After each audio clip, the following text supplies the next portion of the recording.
안녕하세요. 어딘생각 연구소의 김어진 카운슬러입니다. 오늘은 제가 전달하고자 하는 7가지 메시지 중에서 틀에 얽매이지 않는 사고에 대해서 좀 얘기를 해볼까 해요. 2016년 3월에 구글의 알파고와 이세돌 9단의 바둑 대국이 있었죠. 이때 알파고는 이세돌 9단을 상대로 4승 1패라는 대승을 거두게 됩니다. 당시엔 아무리 AI라고 한들 컴퓨터가 인간에게 바둑을 이기겠냐는 의견이 지배적이었죠. 지금 시대에 생각해보면 정답은 당연히 정해져 있을 거예요. 이렇게 딥러닝 시스템을 기반으로 모든 확률을 계산해서 수를 두는 알파고를 상대로 이세돌 9단은 값진 1승을 거뒀는데 그 판에서 승부를 기울게 만든 한 수가 있죠. 알파고조차 확률을 계산하지 못한 78번째 수, 그 수가 묘수가 되어서 이세돌 9단은 승리를 거머쥐게 됩니다. 실제 그 78번째 수가 나올 확률은 0.007%라고 해요. 이 말은 즉 99.3%의 인간은 다른 수를 둔다는 얘기거든요. 단 한 수로 기세가 바뀌게 된 거예요. 또 1950년에는 우리나라에 어떤 일이 있었나요? 6.25 전쟁이 발발하면서 북한군이 거의 부산까지 치고 내려왔었죠. 이때 전세를 역전시킨 작전이 바로 맥아더 장군의 인천 상륙 작전이었죠. 손자병법에서 말하는 전공법과 기책의 대표적인 사례인데요. 기본을 다지고 탄탄히 하는 전공법은 매우 당연한 것이고, 저는 맥아더 장군의 기책을 더욱 강조하고 싶어요. 성공 확률이 5000분의 1이었기에 아무도 예상하지 못했던 상대의 허를 찌르면서 전세를 역전시켰죠. 이런 것들이 틀에 얽매이지 않는 사고가 중요한 이유입니다. 인생도 더 빠르게 성공하기 위해서는 틀을 깨버리는 묘수와 기책이 필요합니다. 물론 실패할 확률도 있지만 20대, 30대라면 아직 젊음이 있기 때문에 실패를 두려워하지는 말았으면 좋겠습니다. 혹시 1만 시간의 법칙이라는 책 들어보셨나요? 어떤 분야의 전문가가 되기 위해서는 최소 1만 시간이라는 정도의 시간이 필요하다는 유명한 자기계발 도서인데요. 메이웨더가 말했습니다. 사람들은 먹고 자고 일하는 시간 빼고 하루에 4시간 정도의 시간이 남는다고 해요. 4시간씩 1만 시간을 채우고 나면 총 6에서 7년 정도 세월이 흘러 있겠네요. 짧다면 짧고 길다면 긴 시간입니다.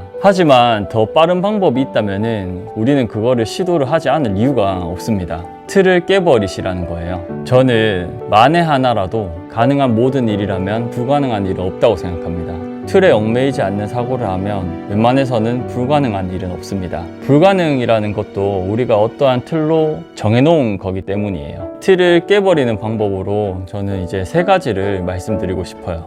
첫 번째가 수평적 사고 가지기, 두 번째가 사회적 관념 버리기, 세 번째가 안주하지 않기입니다. 먼저 첫 번째 수평적 사고 가지기입니다. 흑백 논리 버리기라고도 말씀드릴 수 있을 것 같아요.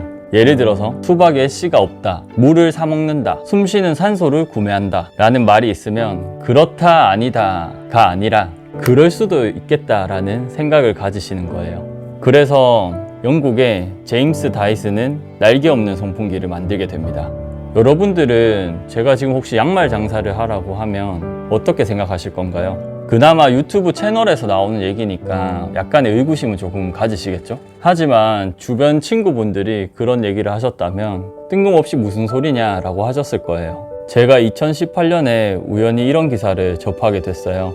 중국의 대기오염 문제로 베이징에 있는 공장 모두를 우리나라 서해 쪽으로 다 옮긴다는 기사를 접했고, 그 당시에 베이징의 20% 공장이 이미 이전되었다라는 소식을 접했어요. 당시에도 우리나라의 미세먼지가 심각했던 수준이었기에 단순 이론상으로 계산을 해봐도 향후 우리나라 대기의 질이 몇 배가 안 좋아질 것 같다라는 생각을 하면서 저는 마스크 생산과 마스크 해외 수입에 대한 사업을 구상하기 시작했습니다. 그때가 3년 전인데 주변 사람들은 갑자기 무슨 마스크냐라고 저를 회유했습니다. 앞선 영상에도 언급드렸듯이 10명 중에 9명, 저희 아버지를 제외하고서 모두가 반대를 했던 사업이에요. 사람들은 아마 신박한 아이템이 성공 가능성이 높다라고 생각을 하는 것 같아요. 그 당시에 제가 경기도와 경북권에 봉제 공장도 알아보러 다니고 중국과 연결되어 있는 바이어와도 연락을 꽤나 오래 했습니다. 하지만 이게 첫 사업 구상이라서 정말 소자본으로 시작하려던 게 점점 커지면서 2019년 초에 중도에 포기를 하게 돼요. 그때도 중도 포기한 거에 대해서 저희 아버지 한 분만 왜 중도 포기를 하냐 질타를 하셨어요. 그리고 1년 뒤에 무슨 일이 생겼나요? 정확히 1년 뒤인 2020년 초에 코로나 사태가 터지면서 마스크는 품귀 현상까지 겪게 되죠. 제가 지난 영상에도 언급드렸듯이 이 일을 계기로 저는 저 자신의 아이디어와 신념을 더욱 믿기로 했습니다. 수평적인 사고는 가능성을 만들어요. 안 될 것 같아 보이는 일도 될 수 있는 기적을 만듭니다. 다음 두 번째는 사회적 관념 버리기예요. 사회적 관념이라는 큰 틀 안에 뭐가 있죠? 도덕적 관념이라는 것이 있습니다. 도덕적 관념이라는 것 안에 뭐가 있죠?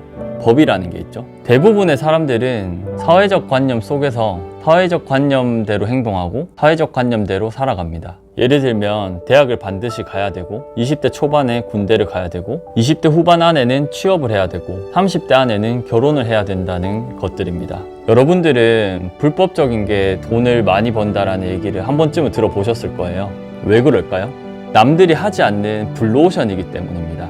그럼 이렇게 한번 접근해 볼게요. 법이라는 테두리 밖에는 아까 제가 뭐가 있다고 말씀드렸죠? 도덕적 관념입니다. 도덕적 관념을 벗어나는 행위를 하는 직업을 한번 떠올려 보세요. 상상되는 직업이 있을 거예요. 마찬가지로 블루오션입니다. 바로 그 위의 범주가 사회적 관념이에요. 제가 도덕적 관념을 깨버리라고는 말씀드릴 수 없지만 사회적 관념은 과감하게 깨버리라고 말씀드리고 싶습니다. 물론 사회적 관념을 깨지 않아도 블루오션은 존재하지만 그것을 찾는 것이 쉽지 않다면 사회적 관념을 깨버리고 블루오션에 뛰어드세요. 저는 중학교 때부터 기타를 쳤어요. 중학교 3학년 때인데 축제를 앞두고 밴드가 너무 하고 싶어서 저와 같이 기타 치는 친구 저 포함해서 2명이서 밴드부를 만들기로 해요. 지금 저희는 기타 치는 사람만 딱 2명이 있죠. 그래서 나머지 보컬과 베이스, 드럼을 구해야 되는데 보컬은 반에서 노래 잘 부르는 친구, 베이스는 기타와 주법 비슷하기 때문에 둘이서 번갈아 가면서 하기로 했어요. 드럼은 그 당시에 오락실 드럼이라는 게 있었거든요.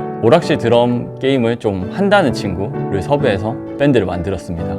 시작부터 말도 안 되는 오합지졸들의 모임이었는데 그런데 이제 연습을 해야 되겠죠. 보통 고등학교나 대학교 밴드 같은 경우에는 연습실이 따로 있지만 중학교는 또 그렇지 않은 경우가 많습니다. 그래서 드럼이라는 악기를 저희가 가지고 있지 않기 때문에 따로 연습실을 빌려서 연습을 해야 되는 그런 상황이었어요. 그런데 중학생들이 연습실을 빌릴 만한 돈이 있을까요? 그 당시에 일주일 용돈이 3,000원, 5,000원이었거든요. 여기서 저는 한 번 더 틀을 깨버립니다. 친구들을 데리고 교회로 갔어요. 교회에는 온갖 악기들이 다 있거든요. 당시에 교회를 다니는 친구들이 아무도 없었는데 왠지 이런 열정을 보여드리면 목사님께서 연습을 허락해 주시지 않을까라는 막연한 생각을 했던 것 같아요. 근데 그 생각이 현실이 됐습니다. 축제를 한 달 반 정도 앞두고서 매주 주말마다 다른 교회들을 다 찾아다녔어요. 그렇게 연습을 했고 연습이 마무리가 다 되고 나서 또 하나의 난관에 부딪히게 돼요. 축제 때 사용해야 되는 드럼이 필요한데 드럼을 빌릴 돈이 없는 거예요. 사실 부모님께 말씀드리면 제일 간단한 건데 뭔지 모르게 그때는 그렇게 하고 싶었나 봐요. 계속 고민하다가 학교에서 가장 높으신 분께 부탁드리러 갑니다. 무슨 생각이었는지 모르겠어요. 그래서 방과 후에 교장실에 친구 2명과 같이 들어가서 알지도 못하는 학교 예산을 웅능거리면서 도와달라고 요청을 드려요. 교장 선생님께서 그 부분을 되게 높게 사셨는지 모르겠는데 아마 그 당시에 체육부 예산을 저희한테 지원을 해주신 것 같아요. 당시에는 이제 동아리나 이런 게 중학교에서는 활성화된 시기가 아니었기 때문에 동아리 예산이라는 건 따로 없었는 것 같고 체육부에 사용했어야 되는 예산을 저희한테 좀 도움을 주신 것 같더라고요. 그렇게 사회적 관념을 깨버리고 오락실에 있는 친구 불러다가 드럼 시키고 교회 문 두드려서 매주 연습하고 교장실 문 두드려서 예산 지원받고 해서 밴드부도 결성하고 공연도 잘 마치게 됩니다. 그래서 사회적 통념을 깨버리면 성공 확률이 훨씬 높아진다고 말씀드리고 싶어요. 마지막 3번째, 안주하지 않기입니다. 안주하는 순간 생각을 하지 않게 되고 발전이 없어지게 됩니다. 여러분들은 게으르다는 게 어떤 것이라 생각하나요? 움직이지 않고 가만히 있는 게 게으른 것이라고 생각하시나요? 그것도 맞는 말입니다. 그리고 하나가 더 있어요. 아무 생각하지 않는 것 또한 게으른 행위입니다. 안주하는 순간 현실에 적응해버려서 사고가 굳어버리게 돼요. 발전을 위해서 끊임없이 움직이는 것도 중요하지만 끊임없이 생각하세요. 분명히 번뜩이는 방법이나 아이디어가 생각나실 거예요. 물론 본인의 삶에 만족하고 계신 분들은 안주하고 그 삶을 유지하시면 됩니다. 다만 제가 말씀드리고 싶은 것은 현실이 녹록지 않아서 만족이라는 단어로 삶을 합리화하진 마세요. 20대, 30대에 벌써 안주해버리기에는 청춘이 아깝지 않나요? 네, 오늘 리뷰는 여기서 마무리하고요. 여러분들의 좋아요와 구독은 작은 변화의 시작입니다. 감사합니다.